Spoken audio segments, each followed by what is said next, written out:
તો આજે ભૂગર્ભના જળ હતા એનો સિંચાઈ કરી, સિંચાઈમાં ઉપયોગ લીધો પણ એનો સંચય ન કર્યો. સંચય કરતા રહ્યા તો આ સિંચાઈ કરતા રહ્યા. હવે અમારા માટે તો બરાબર, પણ આવનારી પેઢી માટે પણ આપણે આ પાણીની જરૂર પડશે. તો અમારા કુવાણા ગામની અંદર આજે અમે લગભગ 48 સ્ટ્રક્શન પૂરા થઈ ગયા છે. 24ની ફાઇલ બીજી મેલેલી છે, એ પણ પાસ થઈ ગઈ છે. એ પણ અઠવાડિયામાં કદાચ કામ ચાલુ થઈ રહેશે.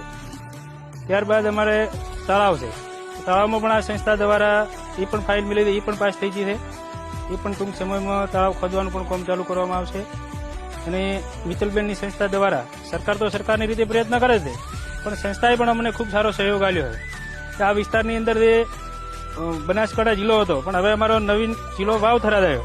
પણ અમારો જિલ્લો પશુપાલન અને ખેતી નિર્ભર જિલ્લો છે. આની અંદર સૌથી પહેલી સમસ્યા જળની. જળ હશે તો આગળની આપણે કંઈક કરી શકીએ, બાકી જળ વગર કોઈ વસ્તુ શક્ય નથી.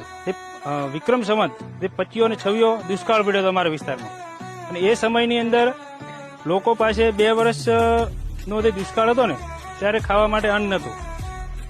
અને 27માં વધારે હગાળ કહેવાય અમારી હાદી ભાષામાં. ખૂબ વરસાદ આવ્યો, કુદરતી ખૂબ વરસાદ આવ્યો, અને એના કારણે ભૂગર્ભનો જળ તો હતો પણ ટેકનિકલ યુગ નહોતો. જ્યારે ટેકનિકલ યુગ આવ્યો, ધીમે ધીમે તે ખેતી આપણે કરવા મળ્યા અમારા વડવાઓ.